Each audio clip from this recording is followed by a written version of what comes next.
अलिकति जोस चाहियो नि त कलाकार आएको छ। नमस्ते छात्रा। धेरै धेरै धन्यवाद छ तपाईहरु साँझको समयमा भैँसी दिन छोडेर, गाई बाँध्न छोडेर, भात पकाउन छोडेर, बालबच्चा स्याहार्न छोडेर हामी आएका छौँ यो देशको परिवर्तन गर्नको लागि। एउटा आशा बोकेर फागुन 21 गतेपछि केही हुन्छ कि हाम्रा छोराछोरीले अझै राम्रो तरिकाले पढ्न पाउँछन् कि शिक्षा फ्री हुन्छ कि स्वास्थ्य फ्री हुन्छ कि हाम्रा छोराछोरीले अब भविष्यमा यो देश छोडेर जान पर्दैन कि यही देशमा रोजगारी हुन्छ कि हाम्रा छोरीचेलीहरूको हातमा सिप हुन्छ कि पढाइ हुन्छ कि भन्ने जुन किसिमको आशा र विश्वास बोकेर पाल्नु भएको छ तपाईहरु सबैजनालाई मेरो तर्फबाट फेरि पनि नमस्कार है हजुर।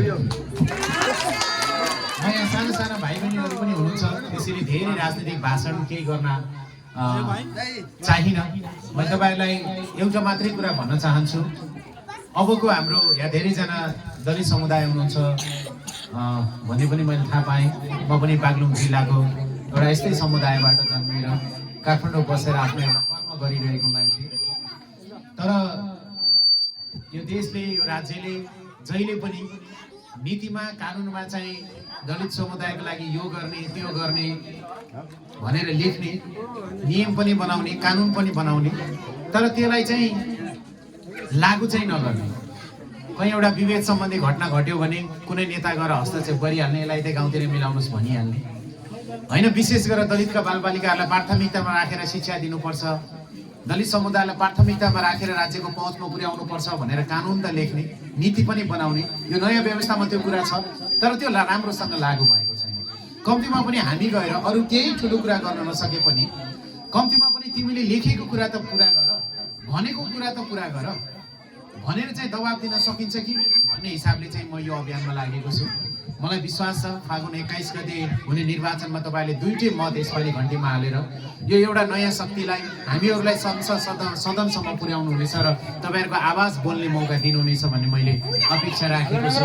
सो यो दुईवटै मत यसपालि घण्टीमा हाल्न तपाईहरु तयार हुनुहुन्छ भन्ने मलाई लागेको छ। अब हामीले यो राज्यसँग, अब अर्को समुदायसँग गुनासो मात्रै गर्ने होइन। अब हामीले राज्यले यो गरेन त्यो गरेन, हामी पछाडि पर्यौं, विभेद भयो, जातीय छुवाछुत भयो भनेर कुरा मात्रै गर्दैन। अब चाहिँ हाम्रा छोराछोरीहरूलाई सक्षम बनाउने हो।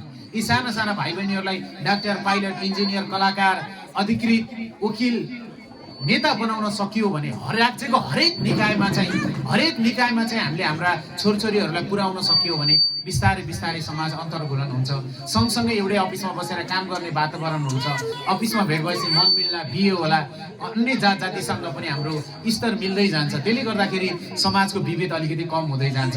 त्यसकारण अबको आन्दोलनको मोडालिटी भनेको, अबको विभेद अन्त्य भनेको हाम्रो छोरछोरीले हामीले जति धेरै शिक्षा दिन सक्यौं, जति सक्षम बनाउन सक्यौं, जति धेरै जनशक्तिहरू उत्पादन गर्न सक्यौं, त्यति राम्रो हुँदै जान्छ भन्ने मलाई विश्वास लागेको छ। सो धेरै राजनीतिक भाषण गरे जस्तो महसुस भयो, त्यस्तो केही पनि होइन। कम्तीमा पनि अहिले राम्रो सरकार आयो भने, 5 वर्षको स्थायी सरकार आयो भने हामीले हाम्रा मुद्दाहरू सुनाउन सकिन्छ। यसै पनि यसपालि राजसभाको वाचापत्र 1 नम्बरमा लेखिएको छ, यत्रो वर्षदेखि पछि परेको समुदायलाई प्राथमिकतामा साथ नीति र कानुन बनाएर हामी अघि बढाउने है भनेर वाचापत्रमा लेखिएको छ। म त्यो वाचापत्र पुरा गर्नको लागि बालेनलाई, रविलाई सधैँ झकझकाउने छु भन्ने वाचा गर्न चाहन्छु। तपाईहरु आइदिनु भयो साँझको बेलामा, सबैलाई धेरै धेरै धन्यवाद। नमस्कार, थ्यांक यू सो मच।